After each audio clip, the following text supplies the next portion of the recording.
J'attire votre attention. Bonsoir tout le monde, je vous remercie d'être ici avec nous ce soir. Mon nom est Richard Audette, je suis le responsable des communications de la Fédération des coopératives d'habitation du Montréal métropolitain, qui collabore avec les gens d'Appel, du GRT Réseau 2000+, et du RPDS pour vous souhaiter la bienvenue ce soir à cette rencontre de ce partenariat social et de réseautage. Donc, avant de vous laisser reprendre vos conversations à bâton rompu, on va faire quelques petites présentations parce que ce qui nous réunit aujourd'hui, bien sûr, c'est la présentation de ce plan d'action pour le développement du logement communautaire dans le secteur, dans la MRC 2 Montagne et la partie sud de Mirabel. D'abord, saluer la présence de nos invités d'honneur. Je vous salue tous d'être ici présents, mais je note particulièrement la présence de M. Jean Langevin, directeur général de la ville de Deux-Montagnes, de Mme Laurine Liu, qui est députée fédérale de Rivière-des-Mille-Îles. On est heureux de vous accueillir, d'être avec nous. Vous savez, on va vous parler de logement, c'est sûr, ce soir. De Mme Nicole Loisel, qui est la directrice générale de la MRC de Deux-Montagnes. Aussi, elle était sur la route tout près d'ici, Mme Denise Baudouin, députée provinciale du comté de Mirabel. Si elle n'est pas là, vous allez la voir dans quelques minutes. Elle joint nous bientôt. Et de Marcel Giroux, du bureau de comté de Benoît Charette, député provincial aussi du comté ici. Ceci étant dit, je salue aussi, remercier les commanditaires qui ont rendu cet événement possible et qui s'intéressent à la question du logement dans le secteur. Farsa Traiteur, vous pourrez goûter à leurs produits après les présentations. Vignoble Rivière-du-Chêne qui nous fournit le vin. La FECHIL, la fédération que je représente, le CLD de Mirabel et le CLD de Deux-Montagnes. Ceci étant dit, on va entendre quelques brèves allocutions de M. Robert Grégoire, qui est président du conseil d'administration d'Appel. Ensuite, Serge Gilbert, qui est coordonnateur d'Appel, viendra aussi nous dire quelques mots. Et M. Neil McNeil, qui est le directeur du développement au GRT Réseau 2000+, aussi viendra prendre la parole. Je vous remercie, je vous souhaite une bonne soirée.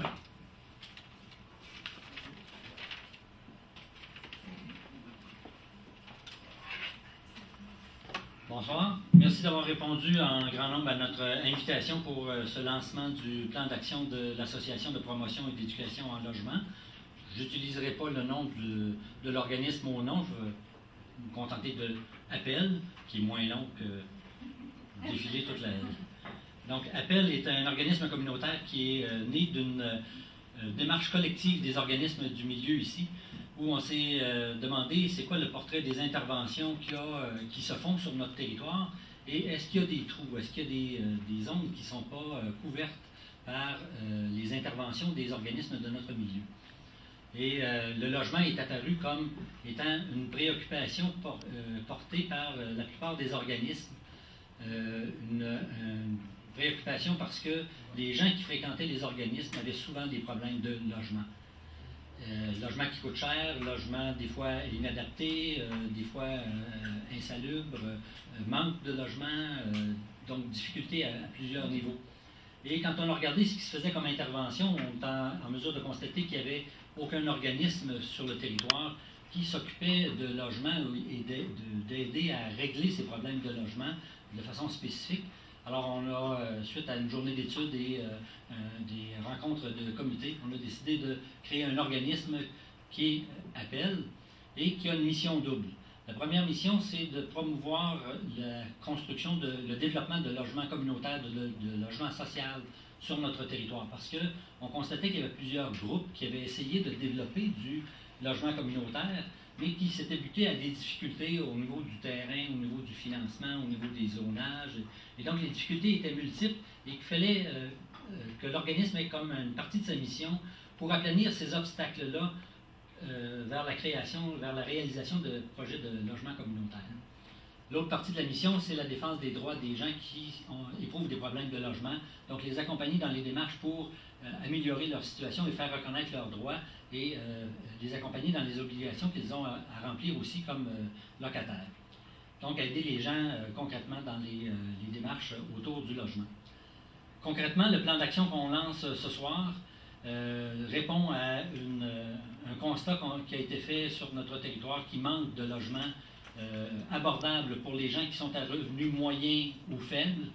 Il y a un grand manque de logements et on réuni des organismes, le regroupement pour le développement social, des gens de la ville de Saint-Eustache, de l'Office municipal d'habitation, le mouvement Ensemble de femmes, donc plusieurs organismes autour du plan d'action pour se donner comme objectif la réalisation de 200 unités de logement d'ici 2014. On se donne 3 ans pour réaliser ou confirmer la réalisation de 200 unités de logement. C'est le portrait global avec l'objectif terminal qu'on vise, et je laisse le soin à Serge de déployer plus en détail le plan d'action. Serge?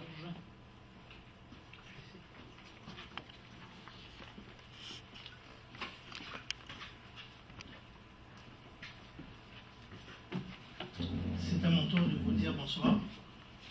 J'ai pas vraiment une voix très radiophonique, d'autant que je la perds de temps en temps.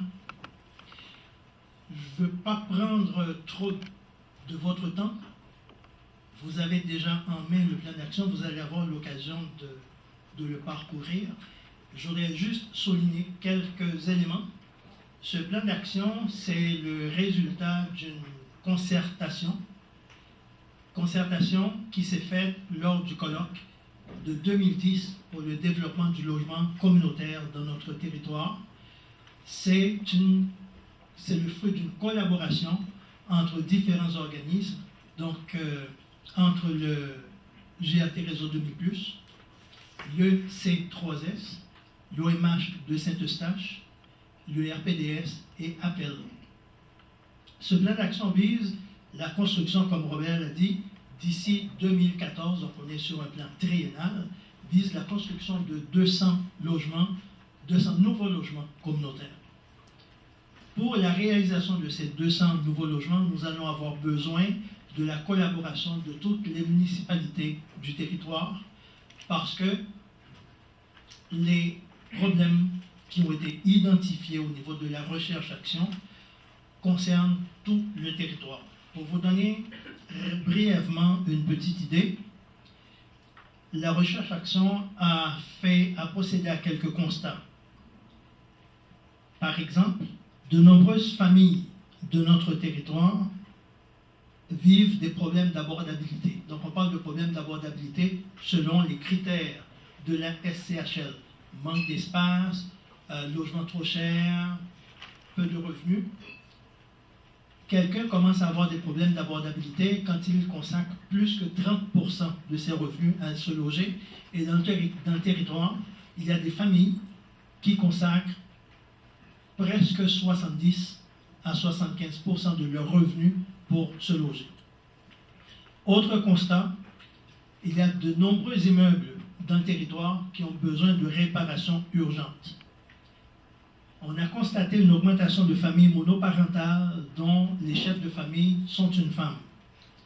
On a aussi constaté une augmentation des personnes âgées de 65 ans et plus. Ce qui est encore plus important, il y a très peu de logements communautaires disponibles dans le territoire. Les logements communautaires disponibles dans le territoire, donc on parle des HLM, coopératives et urbaines, représentent 8,5% de l'ensemble du parc locatif. À ça s'ajoute la stagnation des mises en chantier de logements locatifs dans le territoire et un taux d'inoccupation qui est extrêmement bas. Si on pouvait parler de taux d'inoccupation négatif, ça serait le cas. Donc on a des taux d'inoccupation d'à peu près 0,5% dans le territoire. Ça veut dire que c'est vraiment une situation de pénurie très importante. 200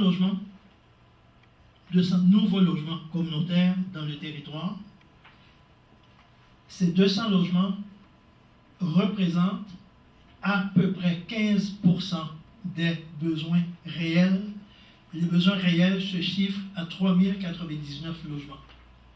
Si on voulait juste arriver au point d'équilibre pour les besoins actuels. Pourquoi on a ciblé 200 logements?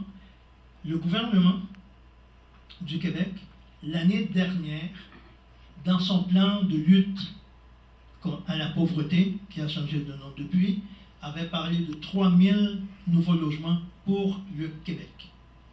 Dans le budget de cette année, donc dans le budget de 2011, ça a été réduit à 2000 logements.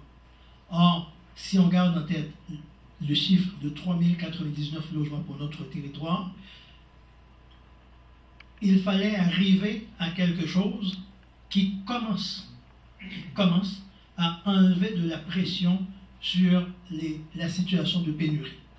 Donc, le 200 logements, c'est vraiment la cible minimale qu'il faut qu'on atteigne d'ici 2014.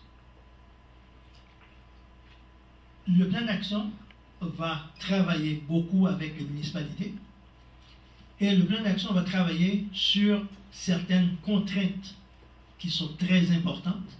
On parle par exemple du zonage.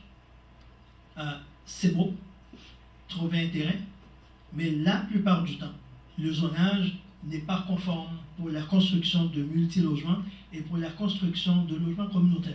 Donc c'est une contrainte.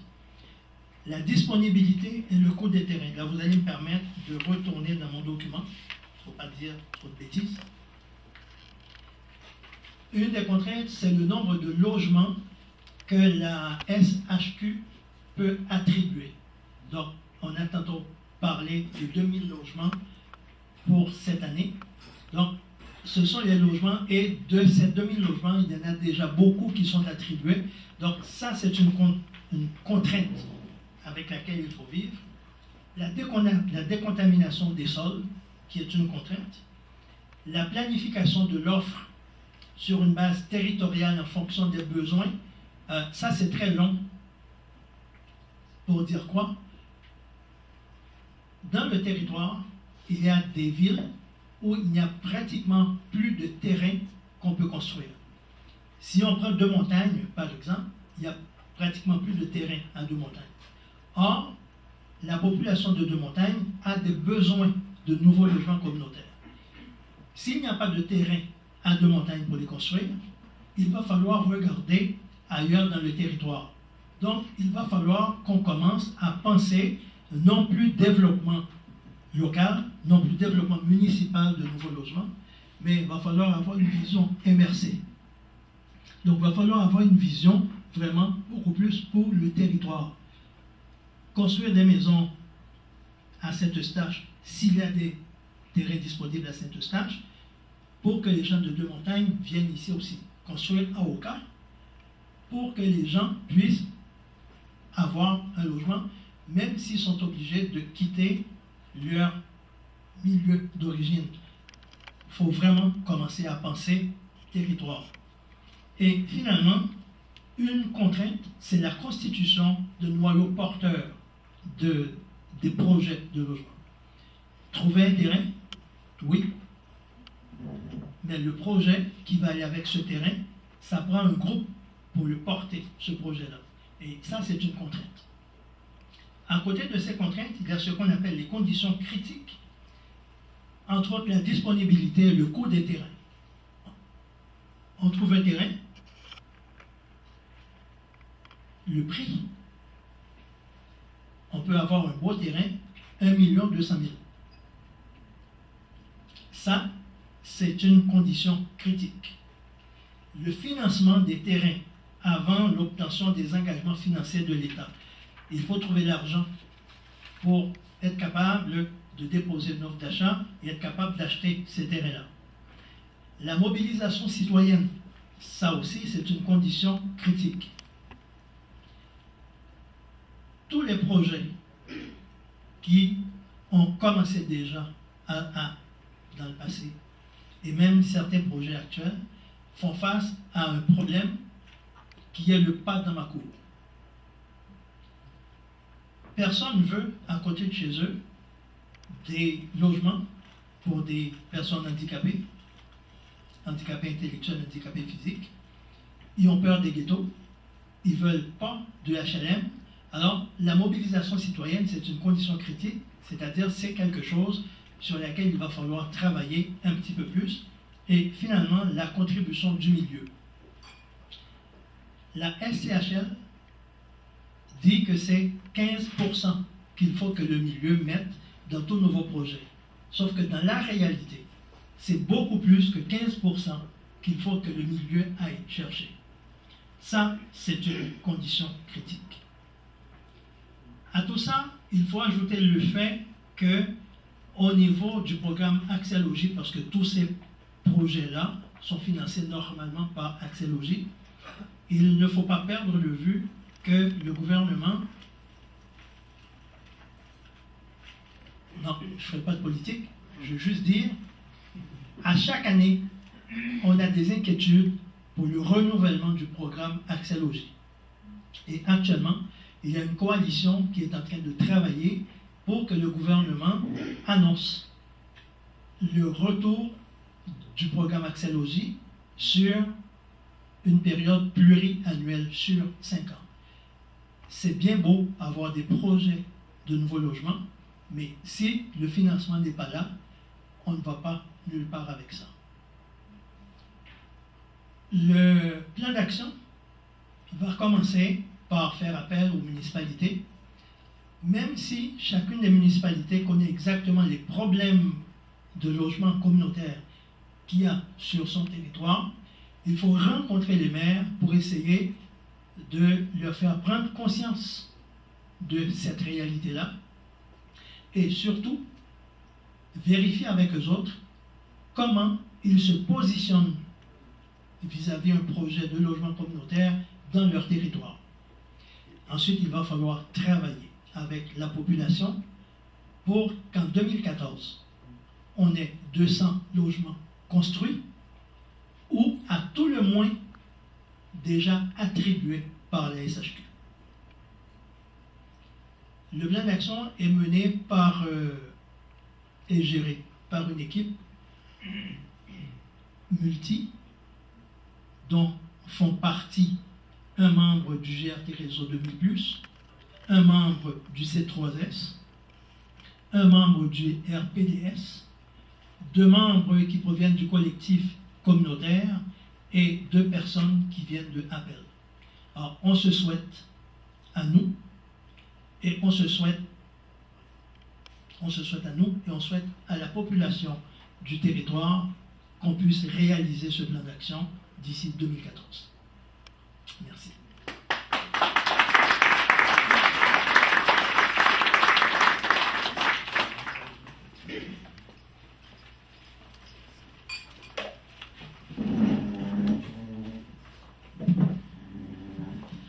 Alors bonjour tout le monde, merci d'être venu suite à cette invitation-là. Pour nous, du groupe de ressources techniques, c'est une journée heureuse parce qu'enfin, on travaille en concertation avec les groupes du milieu. Et c'est comme ça, je pense, qu'on devrait développer nos projets parce que les groupes qui sont avec nous, qui travaillent là-dessus, sont des groupes qui représentent des gens qui ont des besoins. Et planifier des projets d'habitation communautaire, ça commence par être capable de développer des projets pour les gens qui en ont besoin. Il y a des gens d'un peu partout ici dans la salle, il y a des gens de Saint-Jovite, il y a des gens, des groupes communautaires, des entrepreneurs, des architectes. Et je sais que monter des projets, même si c'est des projets sociaux, des fois, il y a des anicroches. Parce que la construction, c'est pas simple. Le développement de projet, c'est pas simple.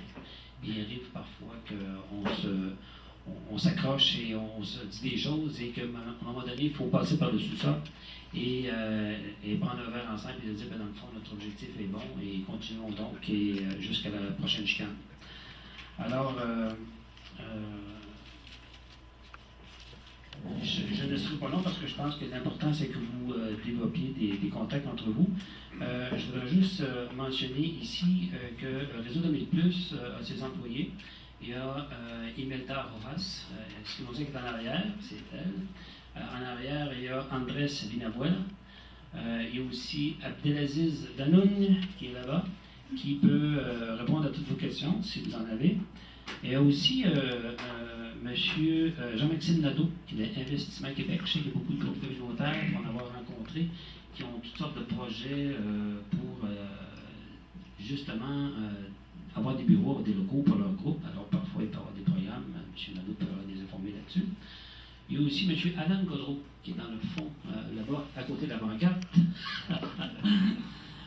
Je l'ai invité parce que bien souvent, et je pense que c'est le cas, quand on veut faire des projets, il faut qu'on les fasse en fonction de la réalité.